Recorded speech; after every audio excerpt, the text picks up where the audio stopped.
지금 우리가 중년기를 살펴보고 있는데요.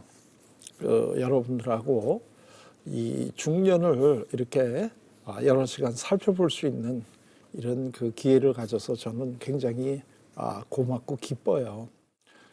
사실 중년은 우리가 다 겪는 시기인데 어느 누구도 생각하고 싶지 않은 이런 시기예요. 그러냐면 중년 다음에는 노년이 오니까 노년은 우리가 기대를 가지고 빨리 노년이 왔으면 좋겠다 이렇게 생각하는 시기가 아니잖아요. 이 어린 시절은 내가 빨리 어른이 됐으면 좋겠다 이런 생각을 하고 정말 꿈을 가지고 그렇게 기다리는 시기인데 내가 빨리 중년을 그만두고 이제 빨리 노년으로 가고 싶어. 노년에 나한테 굉장히 아름다운 삶이 있을 거야. 뭐 이제 이렇게 생각하기에는 우리가 중년이 되면서 이제 너무 세상을 많이 알았잖아요.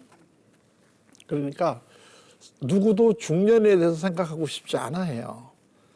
그렇지만 우리가 생각을 안 한다고 해서 중년이 안 오는 게 아니고 오히려 생각을 안 하고 짐짓 외면하면 그 중년의 방황은 더 커진다. 이렇게도 얘기할 수 있어요. 예를 들면 우리 유아교육학과 이런 거 있잖아요. 아동학과 있죠. 청소년학과 있죠. 그다음에 이제 또 노년학과도 있고 이렇게 아주 시기 다 그 시기를 굉장히 중요하게 생각하고 공부를 많이 하는데 중년학과 이런 거 없지 않아요? 아마 그 생겨도 아마 지원자 별로 없을 거예요.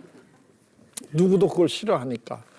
그래서 사실은 중년에 대해서 우리가 좀 자세히 알 수 있는 기회가 별로 없어요. 근데 이렇게 같이 여러 시간 공부를 할 수 있는 이 기회가 있어서 참 기뻐요. 오늘도 우리 중년에 이제 우리가 하면 중년의 방황, 중년의 방황 이제 이런 얘기들이 이렇게 머리에 제일 떠오르는데 과연 그런지 만약에 그렇다면 왜 그런지 그 이유를 우리가 한번 알아보도록 해요. 그 이유를 우리가 알면 그러한 일들을 우리가 미연에 방지할 수 있고 그러한 시기를 잘 지낼 수 있잖아요. 중년은 우리 인생에서요 사실 제일 우리 인생의 절정인 시기가 중년이에요. 그때는 우리는 경제적으로도 수입이 제일 많고 또 내가 아는 사람도 많아가지고 소위 요즘에 얘기하는 그 사회적인 네트워크도 제일 넓고 누구를 도와줄 수 있는 이런 자원이 우리 인생에서 제일 이제 그 많을 때예요. 우리 인생을 어떤 분들은 산을 오르는 거라고 이렇게 비유를 하는데 여기서 지금 이제 산을 이렇게 올라가는 게 이게 이제 젊은이 시절이잖아요. 그리고 여기가 이제 정상이잖아요. 절정. 요 절정에 와 있는 요 시기가 우리 삶에서 중년기예요. 이게 우리 삶의 중년이고 자, 그러면 이 절정이니까 한편으로는 굉장히 좋죠. 우리 삶의 뭐든지 이렇게 정상에 있다는 거는 항상 좋은 거 아니겠어요? 근데 절정에 있다는 거는 또 다른 쪽에서 바라보면 그거는 뭘까요? 네? 그렇죠. 이쪽에서 올라가는 쪽에서 보게 되면 내가 지금은 삶이 힘들더라도 내가 저기 올라가게 되면 모든 게 내 발 아래에 있고 내가 꿈을 이룰 수 있다.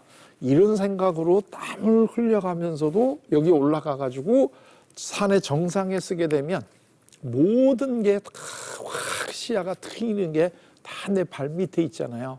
맞아, 이 기분이야. 이 기분으로 우리가 고생하고 산에 오르는 거야. 이러는데 그 시간이 길어요, 짧아요?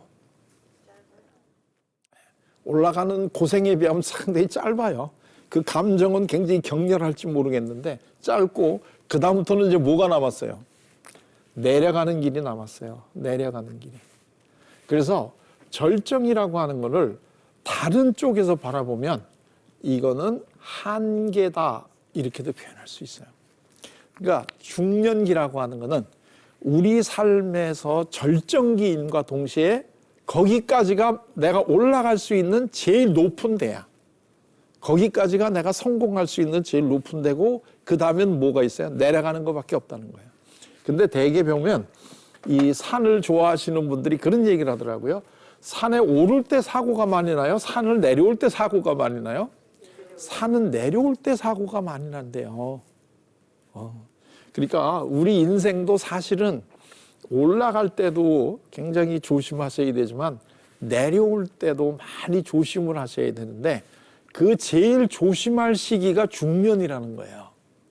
그 제일 조심할 시기가. 그런데 청소년기보다 여기가 더 어려워요. 왜 어려우냐면 청소년기도 갈등이 많은 시기잖아요.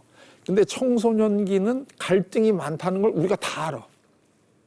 그래서 청소년 애들이 갈등을 하게 되면 아, 쟤네들이 성장통을 앓고 있어.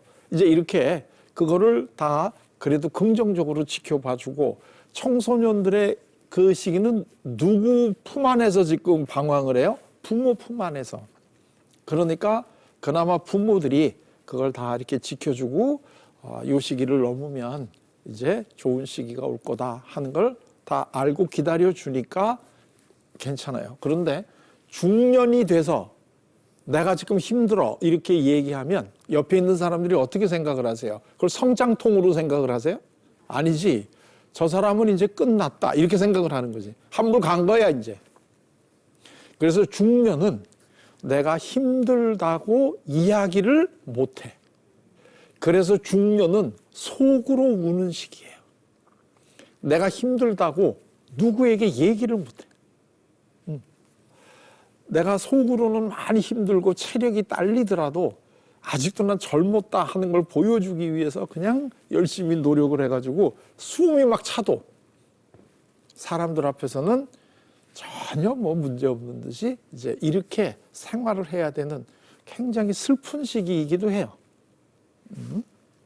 그래서 우리 주위에 누군가가 지금 중년을 겪고 있다면 우리가 조금 더 관심을 가지고 이 사람들을 잘 옆에서 도와줘야 되는데 이 도와줄 사람들이 없다는 거죠. 왜냐하면 아프다고 얘기를 안 하니까. 그리고 아픈 척을 안 하니까. 그리고 굉장히 건강한 척을 하니까 옆에 있는 분들이 설마 저분이 저렇게 속으로 힘들어하고 있었을까 하는 거를 이거를 모르고 지나가는 경우가 참 많이 있다는 거예요. 자, 절정과 한계인데 이 한계라고 하는 것이 이게 심리적으로는요, 이게 무슨 의미를 가지냐면 죽음이라고 하는 의미를 가져요. 그 발달이라고 하는 거는 우리들이 가지고 있는 잠재력이 실현돼 가는 거고 그 과정이 지속적으로 변화해 가는 과정이다. 이렇게 얘기를 했는데 이 한계라고 하는 거는 더 이상 뭐 실현될 게 별로 없다는 얘기가 우리가 이렇게 받아들여진단 말이죠. 우리가 중년은 그렇게 받아들이는 거니까 노년이면 뭐 할 거 없잖아 이제 이렇게 생각을 하니까요. 그래서 이제 우리가 심리적으로는 상징적으로 중년 이후의 한계는 죽음이다. 이제 이런 식으로 우리가 받아들이고 더 이상 이제는 뭐 할 수가 없는 시기. 새로 무엇을 시작하기에는 너무나 늦은 시기. 자꾸 이제 이런 거로 우리가 그 한계를 받아들이게 된다는 거예요. 자, 그러면 지금이 나의 한계야 라고 우리가 받아들이는 게 그렇게 쉬울까요? 아니면 굉장히 어려울까요? 어려워요. 그래서 중년이 되게 되면 내가 중년이다라고 하는 거를 받아들이기까지에는 방황하는 시기가 있어요. 근데 그 첫째 나타나는 방황이 부정을 해요. 부정을 한다는 거는 난 아직도 젊었다. 난 아직 늙지 않았어. 이렇게 자기가 나이가 들어서 이제는 이 노인 쪽으로 가고 있다는 사실을 부정을 해요. 아니라고 거부를 하는 거죠. 그래가지고 나 아직 젊어. 뭐 이제 이런 느낌을 계속 가지고 싶어하는 이런 게 많아요. 제가 있던 그 대학에 우리나라 대학이 원래가 그 문과대학하고 이과대학이 물리대가 이렇게 이제 통합이 되었다가 나중에 대학이 이제 커지면서 문과대학교, 이과대학교가 이렇게 이제 갈라졌거든요. 그러니까 이제 옛날에 같이 있었던 때를 그리워해가지고 1년에 한 번씩 문과대학교 교수들하고 이과대학교 교수들하고 친선 체육대회를 해요. 근데 이제 그 종목이 축구를 하거든요. 근데 그때 되게 이제 그러면 이쪽 대표가 나와서 하는데 대개 40대 중반 정도, 50대 초반 정도 교수들이 이제 축구를 한단 말이에요. 60대 넘어서는 한다 그래도 젊은 교수들이 말리죠. 왜냐면 그 이후가 두려우니까. 아 잠깐만, 여기 앉아서 그냥 이 응원만 하시다가 식사하실 때 같이 가시죠, 뭐지. 그런데 그걸 하면 간혹 그 경기를 하고 그 다음날 이 깁스라고 오는 교수들이 종종 나와요. 그 왜 그러냐면 아직도 본인이 젊었다는 이런 기분이기 때문에 굉장히 젊은 것처럼 마음은 가는데 몸이 그렇게 안 가요. 근데 그거를 받아들이지를 않아, 처음에는. 그러니까 굉장히 젊었을 때처럼 열심히 뛰는데 이게 내가 그 감당을 못하니까 이 다리를 삔다거나 뭐 이제 이러는 일이 왕왕 벌어진단 말이죠. 그러니까 60이 넘은다면 무리해야 안 해요. 무리 안 해요. 그건 아무리 내가 부정하려고 그래도 그건 안 되니까 이제는 그렇게 안 하는데 40대 중반에서 50대 초반 요때가 되면 굉장히 아직도 내가 젊다라고 하는 거를 스스로에게도 인정을 해야 되기 때문에 굉장히 힘들어요. 어느 뭐 교회나 이런 단체에서 이제 같이 이렇게 다양한 연령대가 예를 들면 등반을 간다 이럴 때 이 40대 후반하고 50대 요 초반 요 분들은 굉장히 조심해서 살펴보셔야 돼요. 왜냐하면 이분들은 내가 나이가 들었다는 거를 옆에 있는 사람이나 내 자신에게도 인정하고 싶지 않으니까 오히려 젊은 사람들보다 더 자꾸 빨리 하려고 그래. 빨리. 왜냐하면 자기도 자꾸 이걸 드러내야 되니까. 그래가지고 이분들하고 같이 가려고 그러면 젊은 분들이 페이스를 조절을 해 주셔야 돼요. 그래가지고 집사님 우리 여기서 잠깐 쉬었다 가요. 이렇게 미리 얘기를 해줘야 돼요. 그러면 이분들이 굉장히 기다렸지만 속으로는 기다렸지만 겉으로는 전혀 기다리지 않은 것처럼 아니 요새 젊은 사람들은 왜 이렇게 허약해? 막 이러면서 이제 못 이기는 척하고 쉬는 거예요. 그래서 속으로 이 사람들이 좀 빨리빨리 쉬자고 그러지. 근데 본인이 쉬자고는 못 그래. 내가 쉬자고 그러면 저분 옛날하고는 다른데 이런 평이 들어올까 봐 이걸 못 하는 거야. 그래서 이 뒤에서 이 페이스를 조절해 주셔야 돼. 그래야지 내려오실 때도 이분이 자기 발로 내려와. 안 그러면 좀 비자연스러운 방법으로 이분을 내려오시게 해야 된다 이거예요. 그래서 부정을 하는데 이 나이 또래에 우리 주위를 돌아보면 굉장히 오버하는 분들이 많이 나와요. 이럴 때는 이 페이스를 좀 조정을 해 주셔야 돼. 응? 그래야지만 이분들이 안전하게 지낼 수가 있는데요.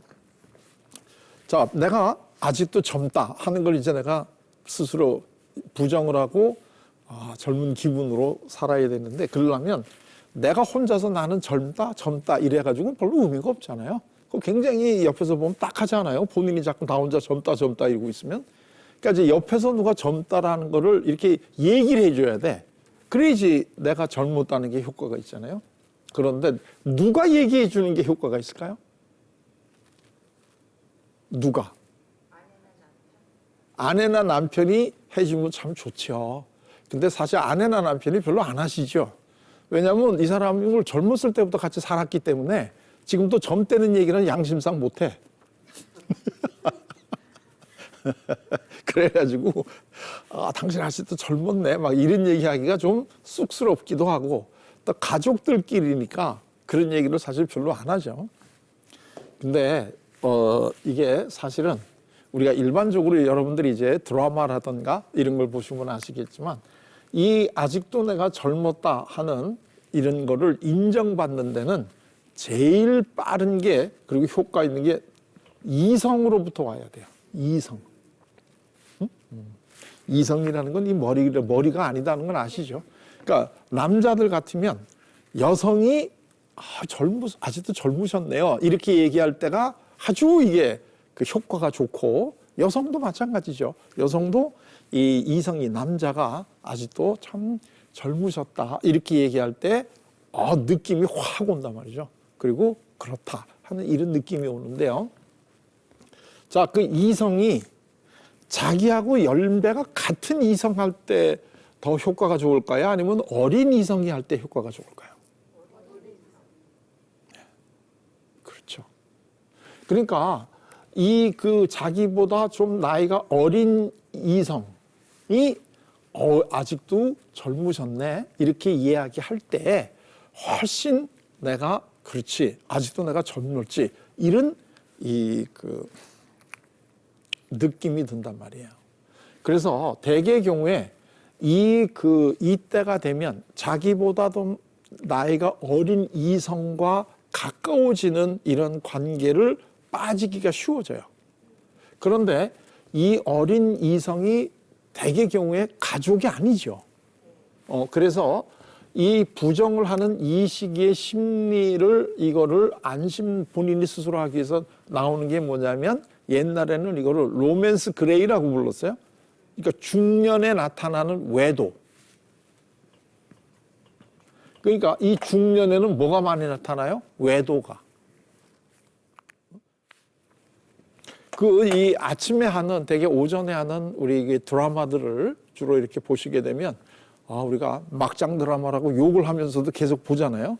근데 거기에 나오는 단골 주제가 나이가 좀 이제 남자를 중심으로 얘기한다면 나이가 좀 든 회사 중역 남자하고 좀 젊은 여성하고 사이에서 일어나는 이 관계, 이거가 주로 자주 나오는 주제 아니에요?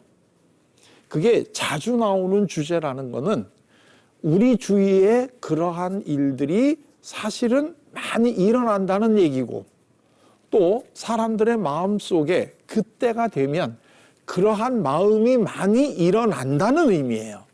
그렇기 때문에 그러한 주제가 지속적으로 주인공만 바꾸지 그 주제는 계속 나온단 말이죠. 그건 우리 인간이 마음이 그러니까 그렇다는 거예요. 그래서 이때는 이 이성하고의 잘못된 관계에 빠질 확률이 많아지는 거죠. 이 외도라고 하는 건 되게 정상적인 관계가 아니라는 의미잖아요. 그러니까 이게 이제 외도에 많이 빠지는데, 이게 그러면 일반 보통 평범한 사람들만 그러냐면 그렇지 않아요.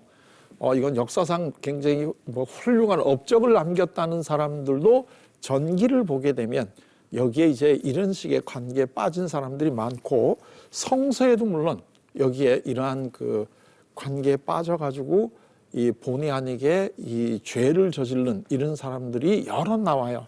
그 중에 가장 대표적인 사람으로 떠오르는 사람이 혹시 있어요? 이게 이스라엘 역사상 가장 뛰어난 왕이라고 칭송받는 사람이 다윗 왕이에요. 다윗 왕. 근데 이 다윗 왕이 이 중년에 돼서 이 외도를 하는 바람에 굉장히 불행한 일이 일어났다는 걸 아시나요? 이게 소위 이제 다윗 왕이 밧세바라고 하는 우리아라고 하는 부하 장군의 아내하고 이제 이 외도가 일어나는 사건이 벌어지잖아요. 근데 이제 그 사건을 여러 가지로 아마 해석을 하실 수 있을 것 같아요. 근데 이게 중년의 발달 심리를 공부하는 학생의 입장에서 보면 아주 전형적인 중년에 나타나는 외도예요, 이거. 물론 이제 교회에서 대개 목사님들이나 이런 분들은 이걸 이제 신학적으로나 교리적으로 이걸 설명을 하실 거예요. 근데 그것도 당연히 맞는 이야기죠. 그러나 이걸 우리가 중년 발달 심리의 입장에서 보게 되면 아주 전형적인 이게 중년의 외도다 이렇게 볼 수 있어요. 그 당시에 이제 약간 성경을 한번 보시게 되면 이렇게 돼 있어요.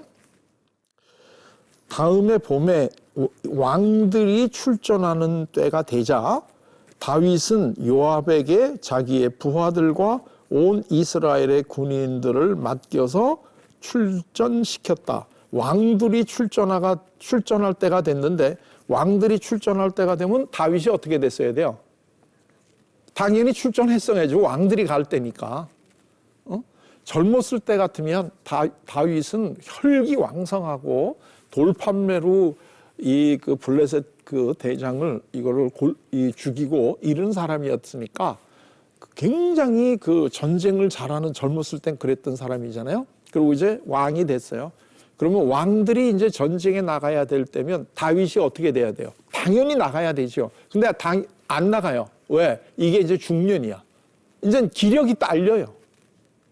기력이 딸리는데 기력이 딸린다는 거를 부하 장수한테 얘기하고 싶지 않으니까. 왜냐하면 그 전장에 그 현장에 가면 딸린다는 거 다 드러나거든요.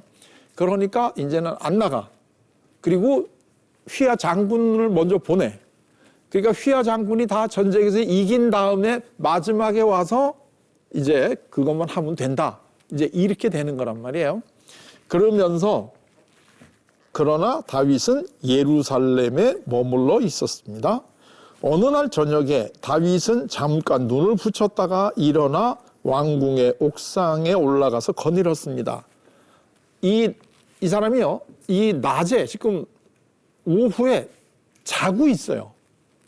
이게 지금 나라가 지금 전쟁을 하고 있고 자기 그 부하들이 나가서 지금 전쟁을 하고 있는 마당에 본인이 안 간 것도 그런데 그 시간에 본인은 지금 자고 있어요. 그러니까 굉장히 이제는 옛날 같지 않다는 얘기지. 그래가지고 잠깐 눈을 붙이고 난 다음에 저녁 때 옥상에 올라가서 밑을 내려다 보니까 한 여인이 목욕하는 모습을 옥상에서 내려다보게 됐는데 아주 아름다웠다는 거예요. 이것도 참 사실 굉장히 우리가 생각할 게 많겠죠. 아무리 어떤 여성이 그 왕이 옥상에서 내려다보이면 빤히 보이는 데서 목욕하는 여성이 어디 있겠어요. 근데 하여튼 간에 그게 멀리서 그 목욕하는 여성이 아름답게 보였다는 거는 이분의 마음이 지금 이미 벌써 이런 일을 저지를 수 있는 준비가 다 돼 있는 상태라는 얘기예요. 그래가지고 그 여인이 누구인지 알아보게 하였더니 다녀온 신하가 그 여인은 누구의 딸이고 엘리야의 아내 밧세바라고 얘기를 해줬는데 이 사람 그 윌리암의 딸 그다음에 우리야 장군 이 사람들을 다윗이 지금 알았어요, 몰랐어요? 지금 알고 있는 사람들이야. 그러니까 그 사람이 자기가 알고 있는 사람의 딸이고 자기 밑에 자기가 잘 알고 있는 용맹한 부하 장군의 부인이라는 것도 알아요. 그러면 어떻게 해야 돼? 그러면 가만히 있어야죠. 근데 여기에 성경에는 어떻게 되어 있냐면 그걸 알았는데 그런데도 이렇게 표현이 돼 있어요. 세번역에 보면 그런데도라고 붙는 거는 그런 일을 하면 안 되는데 그럼에도 불구하고 했다는 거 아니야 지금. 근데 그걸 오라 그래가지고 데리고 오라고 해가지고 여인을 데려온 다음에 다윗이 그 여인과 정을 통하였다. 그리고 보냈어요. 그러니까 아무 일도 없었더라면 그냥 없게 지나갈 수도 있었던 일이야. 다윗의 입장에서는. 그게 무슨 사랑을 해가지고 그게 어떤 이런 계속 지속되는 이런 관계였다기보다는 그냥 하루, 그냥 이제 자기의 그 권력이라든가 이런 것들을 드러내고 점넣다 하는 이런 걸 보기 위해서 그냥 이 부하 장수의 아내를 데리고 가서 하루 정을 통하고 그냥 돌려보낸 거예요. 그랬는데 문제가 이제 심각해지기 시작한 거는 그 밧세바가 임신을 하는 바람에 이제 문제가 생기기 시작을 하고 그 다음에 어떤 일이 벌어졌느냐 하는 거는 뭐 다 아시는 일이니까 그걸 우리가 여기서 자세히 얘기를 할 필요는 없어요. 다만 그 중년의 이 외도가 이게 그런 식으로 내가 늙어간다는 거를 부인하려고 해서 될 수 있는 게 아니라는 사실을 여기서 분명하게 우리가 알 수 있는 거고 그러한 방법으로 내가 늙어간다고 하는 거를 부인해 보았댔자 그거는 허망한 일이라는 거예요. 그거는 오히려 잘못하게 되면 그런 것 때문에 잘 지켜오던 가정이 깨지거나 굉장히 그 가족들이 굉장히 어려운 시기로 들어갈 수 있는 이러한 거기 때문에 이때 왜 그 중년의 부정을 느끼고 있는 마음은 강해질 수 있지만 그러한 방법으로 이게 해결될 수는 없는 거다 하는 거를 이 다윗 왕의 이 사건이 우리에게 굉장히 아주 잘 지금 설명해 주고 있다는 거예요. 자, 그러고 나면 이 두 번째로는 이제 이건 이렇게 해서 될 일도 아닌 거고 대부분의 사람들은 실질적으로 행동을 이렇게 옮기질 않죠. 그러니까 그 다음 번으로 온다는 게 뭐냐면 타협을 합니다. 타협을 하면 그래 내가 옛날보다는 좀 이제 이 나이가 들고 청년 같지 않다는 거는 내가 이제 인정을 한다. 그건 뭐 부인하려고 해서 부인되는 게 아니니까요. 그러고 난 다음에는 타협을 하게 되는데 무슨 타협을 하게 되느냐면 아까 우리가 중년이 그 평가의 시기라고 얘기했잖아요. 내가 지금 이 모습대로 살다 죽는 거는 너무 억울해. 왜냐하면 이거는 내가 살고 싶었던 삶이 아니야. 그러니까 이제는 내가 한번 정말 진짜 나도 나답게 한번 살아보고 싶은 이러한 그 기회를 한번 달라 하고 이 타협을 해요. 예를 들면 그 타협은 이제 우리의 삶을 움직여 간다고 믿는 그 절대자하고의 타협이겠죠. 그러니까 기독교인들 같으면 누구하고 타협을 해요? 하나님하고 하겠죠. 하나님, 이제는 내가 나이가 들고 옛날같이 젊지 않다는 것을 이제는 인정을 내가 합니다. 그런데 내가 이렇게 살고 죽기는 한 번밖에 안 사는 인생인데 너무나 억울합니다. 그러니까 이제라도 나도 한번 내가 정말 원하는 일을 하고 살게 나에게 기회를 한 번만 더 주십시오. 그래서 이때 아주 간절하게 기도를 하는데 그게 기도가 뭐냐면 한 번만 더 나에게 기회를 주십시오. 이제는 나도 정말 내가 한번 살고 싶은 내가 즐겁고 보람 있는 삶을 내가 살고 싶습니다. 하고 이런 간절한 이제 하나님과 타협을 한다는 거예요. 자, 그러면 다시 한번 이제 내가 하고 싶다 하는 타협을 할 때 이 한 번만이 어느 영역에서 나타나겠느냐? 이게 이제 제일 많이 나타나는 게 직업이 측면에서 나타나겠죠. 직업. 그러니까 내가 정말 한번 하고 싶은 거를 이제 내가 한번 해보겠습니다. 그러니까 이거는 예를 들면 직장을 가지고 있는 남성들에게만 해당되는 게 아닙니다.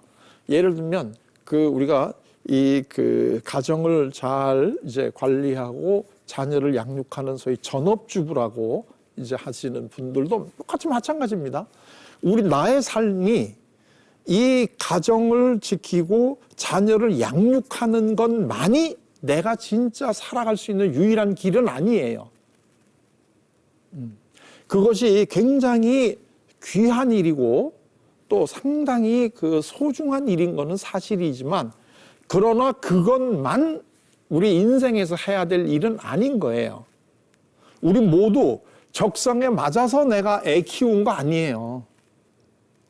그게 1차적으로 우리가 살아가야 되는 삶의 의미와 역할이라고 생각을 하니까 결혼을 하는 거고 결혼을 하니까 자녀가 생기는 거고 자녀가 생기면 헌신적으로 우리가 양육을 하는 것이지 그게 우리의 무슨 적성에 맞거나 내 삶의 유일한 목표이기 때문에 그걸 하는 게 아니에요. 한번 잘 생각을 해보세요. 그러면 이제 내가 중년이 돼가고 젊었을 때는 내가 자녀를 양육하고 그걸 얼마든지 내가 해냈죠. 얘네들이 내 손을 필요로 하니까. 그리고 열심히 내가 회사에서는 승진하기 위해서 열심히 내가 노력을 했다는 거죠. 그런데 이제 한계에 왔어요. 아무리 내가 정말 젊었을 때 내가 이 회사에서 열심히 이 공휴일도 반납을 하고 열심히 일을 해가지고 여기까지 왔는데 슬슬 회사가 나한테 주는 눈치가 뭐예요? 이제는 너는 이제 나이가 들었으니까 나가줄래? 이제 이런 사인이 오기 시작을 한다는 거예요. 그럴 때 내 느낌이 어떨 것 같으세요? 굉장히 억울하기도 하고 뭔가 좀 배반당한 것 같은 느낌도 들고 이런 거죠. 밑에 있는 그 부하 직원들도 눈치가 저 사람은 뭘 믿고 버티고 있는 거야? 뭐 이제 이런 느낌들이 오기 시작을 하면 이게 나는 뭐지? 이러면서 그리고 내가 지금 살고 앞으로도 이러다가 그냥 내 인생을 끝내야 되나 하는 이런 느낌이 드니까 갑자기 뭘 하고 싶어져요? 나도 진짜 내가 하고 싶은 거를 하고 한번 해야 되겠다. 이런 생각이 드는 거죠. 그래서 이제 중년에 이제부터는 내가 남 좋은 일 그만시키고 내 사업 한번 해볼래. 뭐 이제 이런 얘기들이 이제 많이 나오는 거죠. 그런데 당연히 그거는 중요한 변화인데요. 이걸 우리가 지난 시간에도 말씀을 드렸지만 이 직업을 바꾼다는 거가 미리 준비를 하시고 나서 이걸 하셔야지 실패의 위험이 줄어들겠죠. 우리 주위에 보게 되면 이 그 준비를 안 하고 갑자기 조직에서 나와서 내 사업을 한다 하니까 이분들이 할 수 있는 사업의 업종이 굉장히 한정되잖아요. 한정되니까 너무 그 업종이 많아지니까 실패할 확률도 많아지는 거죠. 이게 다 준비를 별로 안 하고 이제 이직을 하시게 되면 이렇게 되니까 이거는 굉장히 조심하셔야 될 거죠. 미리미리 제2의 경력을 가지기 위해서 미리미리 이걸 해야 되고 본인이 잘할 수 있는 것뿐만 아니라 이제 자녀가 떠나고 난 다음에 부부가 다시 한번 같이 있을 시간이 많아지잖아요. 지금까지는 자녀를 양육하는데 많은 에너지를 쏟아야 되고 또 아버지는 이 승진의 사다리를 타기 위해 가지고 열심히 노력을 하는 걸로 청춘을 다 보냈는데 이제는 자녀도 이제 성장해서 자기 시간을 가지게 되고 또 제2의 인생이라는 거 기존에 있던 조직에서 나오는 거니까 이제는 나 혼자서 어떤 일을 한다는 것보다 나랑 같이 한평생 살아갈 나의 배우자라든가 가족들하고 이 의논을 해가지고 같이 할 수 있는 일, 이제 이런 것들도 굉장히 의미가 있겠죠. 그러니까 이때는 그러한 것들을 잘 생각을 하셔야 되는 때입니다. 자, 그러다가 세 번째 단계가 되면 이제는 내가 더 이상 젊지 않다는 것을 받아들이게 되겠죠. 수용을 하겠죠. 그래, 내가 더 이상 젊지 않다. 이제는 내가 나이가 들었다는 것을 내가 인정을 하겠다 하면서 조금 이제 그 편안한 마음을 가지게 되는 거죠. 이게 이제 우리가 그 중년이라고 하는 것이 막 그 방황을 하면서 부정을 했다가 타협을 했다가 이 과정을 지금 겪고 있으면서 마지막에 이제 그 수용이라고 하는 단계를 가지게 되면 내가 이제 나이가 들었다 하는 사실을 이제 인정을 하고 그 나이 들음에 대해서 내가 적응을 하면서 이거를 그 잘 넘길 수 있는 이제 방법을 이거를 우리가 이제 찾아 나가게 됩니다. 근데 되게 내가 이제 그 나이가 들어서 더 이상 하고 싶은 거를 이제 못 하게 된다. 이럴 때 되게 이 중년에는 어떤 방법으로 이거를 풀어 나갈까요? 잘 풀어갈 수 있는 방법이. 예.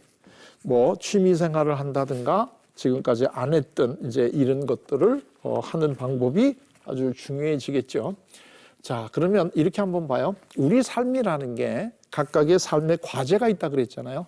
그 각각의 삶의 과제는 여러 가지가 있는데 그중에 내가 그때 누구를 만나느냐 그리고 그 만남을 얼마나 잘 갔느냐 하는 거에 따라서 그 시절에 우리가 이 해결해야 될 과제가 잘 해결되느냐 안 하느냐 하는 데 결정이 되거든요. 자, 이제 예를 들면은요.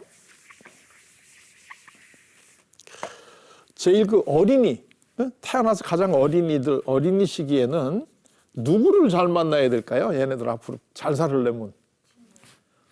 어린이부터 친구 사귀면 안 되지. 갓난 애기가 지금 누구가 친구겠어요. 이 어린이 시기에는 이제 부모를 잘 만나야 되겠죠. 그래서 부모하고의 관계가 중요하고 이제 학교로 들어가요. 초등학교 들어가면 누굴 잘 만나야 되나요? 그럼요. 교사를 잘 만나야 돼요. 선생님을 잘 만나야 되겠죠. 그 다음에 이제 중학교로 넘어가면 중고등학교가 누굴 잘 만나야 되나요? 친구가 중요하죠. 이제 이 중고등, 이제 청년기니까. 자, 그 다음에 이제 이 중고등, 예. 그 다음에가 이제 청년기. 청년기에는 이제 누굴 잘 만나야 되나요, 이때?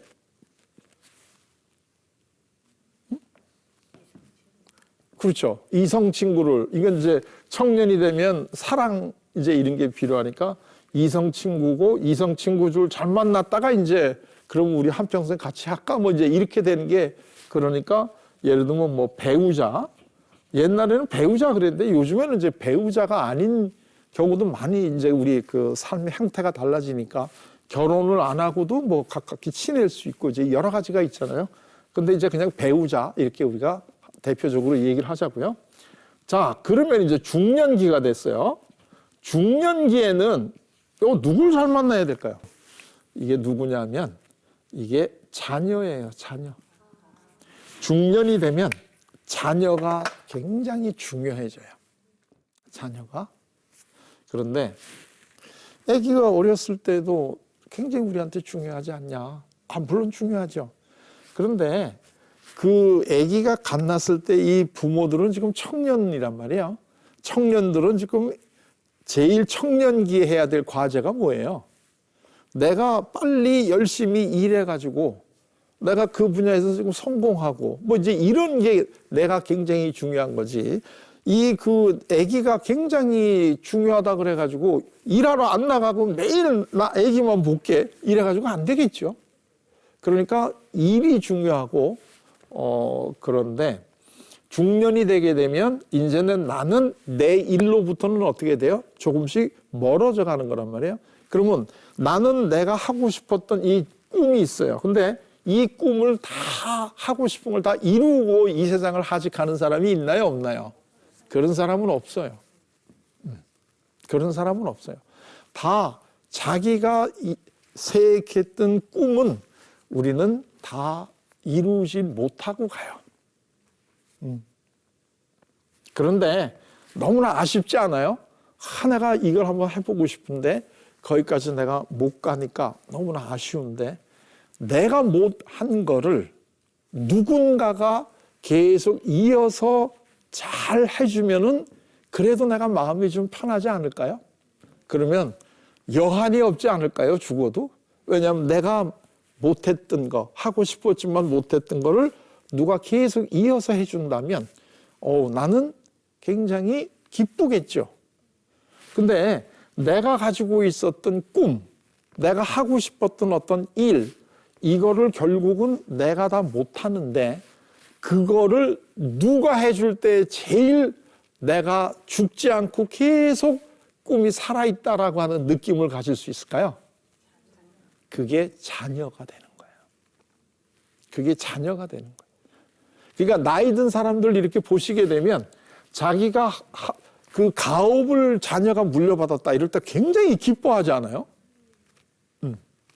그게 왜냐하면 내가 하던 거 여기까지밖에 나는 못하는데 우리 자녀가 이거를 이어서 해준다 이럴 때 마치 내가 계속 살아있는 것 같은 내 자녀가 그 일을 하는 거를 보면서 마치 내가 하는 것 같은 이러한 심리적인 느낌을 가지니까 나는 죽음을 어떻게 돼요?